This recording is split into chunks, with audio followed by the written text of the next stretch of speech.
काळाच्या ओघात आपण वास्तूची जी विशाल इमारत आहे, जे विशाल ज्ञान आहे, याला काही नियमांमध्ये मर्यादित करून टाकले। वास्तू एक बहुविषयक अभ्यास आहे आणि जेथे अजून पुरावे उपलब्ध नाही तेथे प्रामाणिकपणे हे स्वीकारावे लागेल।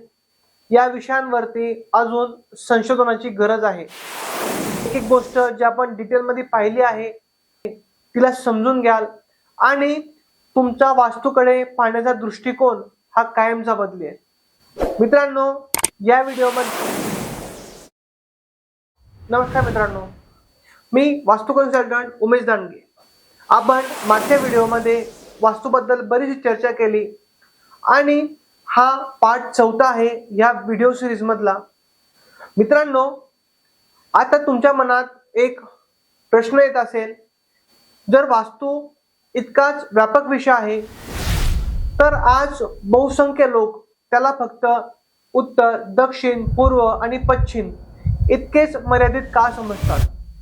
याचे सर्वात मोठे कारण आहे की काळाच्या ओघात आपण वास्तूची जी विशाल इमारत आहे, जे विशाल ज्ञान आहे, याला काही नियमांमध्ये मर्यादित करून टाकले। जेव्हा आपण प्राचीन ग्रंथांमध्ये नगर नियोजनांपासून इमारत बांधकामांपासून इंटेरियर डिझायनिंग पासून फर्निचर आणि फर्निचर पासून दैनंदिन जीवन पाहतो आणि या दैनंदिन जीवनापासून माणसाच्या आरोग्यापर्यंतचा उल्लेख येतो।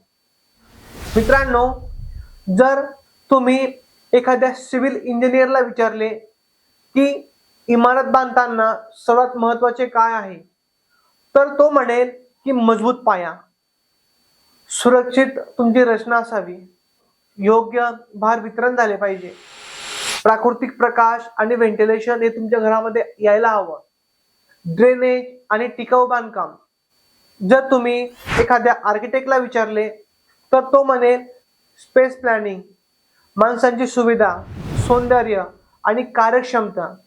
जर तुम्ही एखाद्या पर्यावरण विशेषज्ञाला विचारले तर तो म्हणेल सूर्याचा मार्ग, हवेची दिशा, स्थानिक हवामान, पाऊस आणि तापमान आणि सोबतच ऊर्जा आणि बचत।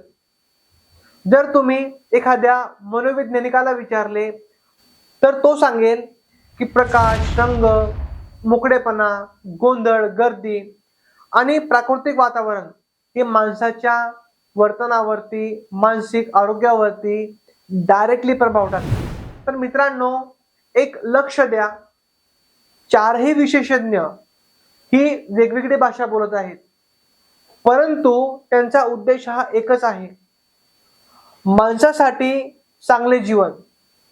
आणि हेच कारण आहे की मी माझ्या व्हिडिओमध्ये नेहमी सांगत असतो की वास्तूला फक्त धार्मिक विषय मानणे हे देखील उचित नाहीये आणि फक्त इंजिनिअरिंग मानणे हे देखील उचित नाहीये। वास्तू एक बहुविषयक अभ्यास आहे, जिथे सिव्हिल इंजिनिअरिंग, जिथे आर्किटेक्चर, जिथे भूगोल, पर्यावरण विज्ञान, मानसशास्त्र, आयुर्वेद, पारंपरिक ज्ञान हे एकमेकांशी जोडले जातात।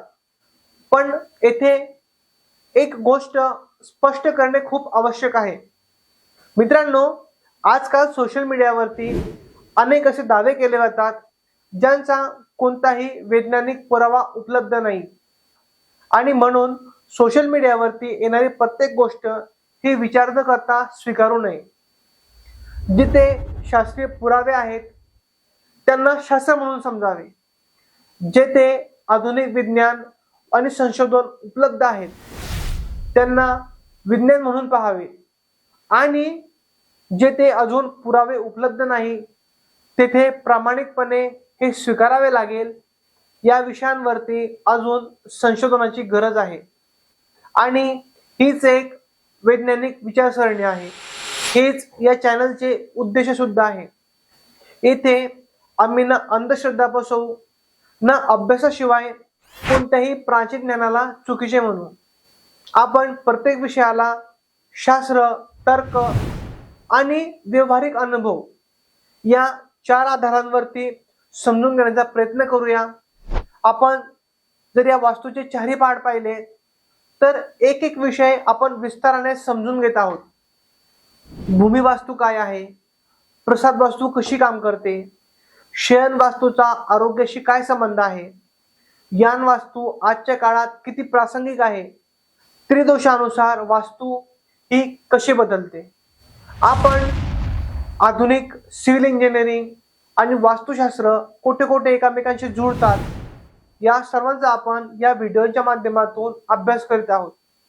माझा विश्वास आहे की या संपूर्ण मालिकेला तुम्ही वारंवार पाहाल.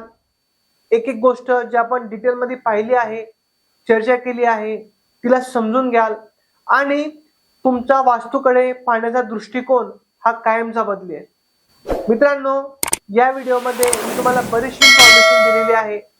तर भेटूया पुन्हा पुढच्या व्हिडिओमध्ये. तिथपर्यंत नमस्कार.